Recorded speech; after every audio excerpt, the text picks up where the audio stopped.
Carlos Ramirez, owner of Nvs Audio in Roselle, New Jersey. So we have just finished up project Sidewalk Swagger. It's belonging to Chad from Connecticut. It's a 2019 Street Glide. So he shipped us the bike down a couple weeks ago. He had started purchasing product for the build and then decided to just ship us the bike and let us handle the install. So he had already chosen to go with Infinity Kappa Perfect speakers. Infinity's a great company. There's a lot of great brands out there, but we can only support a select amount. Infinity Kappa is one of the companies I actually started my career with.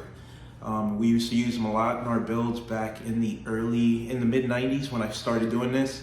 Then we used them for like 10 years, and then as our business changed, our product picks changed, and Infinity kind of fell out of the mix for us, but I've always had respect for the company, and they've always had excellent product. So when a client has product that we don't carry, but we know works well, we don't let them waste their money. We're gonna go ahead and use the product, and that's what we did in this build. So we went with the Kappa Perfects in the fairing. These are motorcycle speakers. They're literally built for motorcycle, factory fit, plug and play, no cutting, no modification, and they sound really good. So we went with the Kappa 600X in the fairings, the 600X in the lowers, and the 900X 6x9s in the lids. It's a newer bike, so it's got a GTS radio. We flashed the GTS radio. We did the Nvs Audio plug and play T-harness for the HKI Mini DSP. We use Sound Digital Evo X 800.4, Evo X2 800.4 to power all 6 of the Kappa Perfects. Then it was supposed to be a standard stage 3, which would be a second 800.4 and some Hertz 200L8s. Halfway through the build, he reached out to us and he said, you know what? I shipped the bike all the way down there. I want it to be future-proof. I want to make sure that I don't have to upgrade any further. So he said, let's just go ahead and do the high-power version of the setup if it's not too late. It was no problem. So he ended up going with Cicada carbon fiber mid-bass 8s. Those are the Pro mid-bass, the CMB 8.S4s, and the Sound Digital Evo X 1600.1.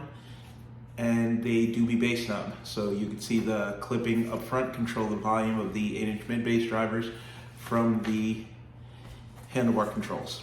So now, since we went with the high power version of the stage 3, we're going to be drawing more current. Had to upgrade the battery to a Braille G30H lithium. Bike came out phenomenal. Best part about a stage 3 is all the amplifiers, even the high power version, everything fits in the fairing, so it's nice and clean. You still get to keep 2/3 of your saddlebag space. The bike doesn't have a tour pack, so of course there's no amps in the tour pack. So it was nice, neat, clean fit and finish, looks like factory, looks great, sounds great. So let me walk you through the build. Check this out. Carlos Ramirez, owner of Nvs Audio in Roselle, New Jersey. We have Project Sidewalk Swagger that got shipped to us from Connecticut. So this bike is a little bit different. He supplied the speakers, so it's a brand of speakers that I used to use years ago. I just stopped for no good reason. They're high quality speakers, they sound really good.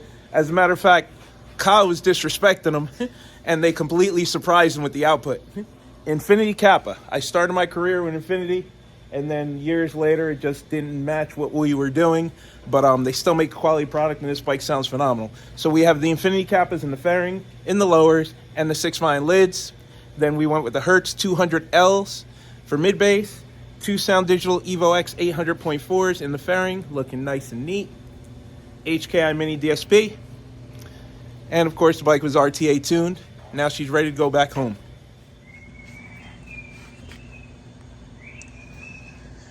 HKI Mini, 2 Evo X 800.4s, PVC mounting plate, factory GTS radio flashed.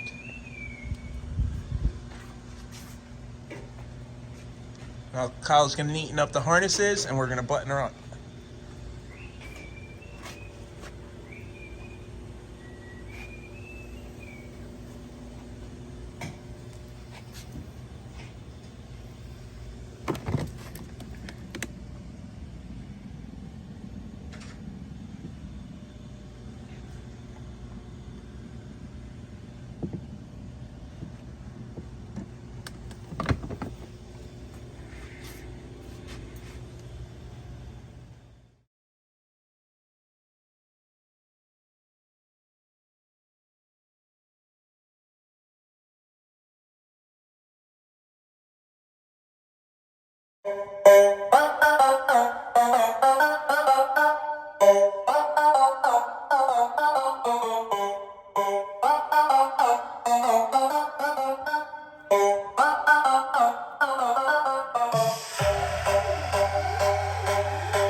My goals are stripping all these cats down.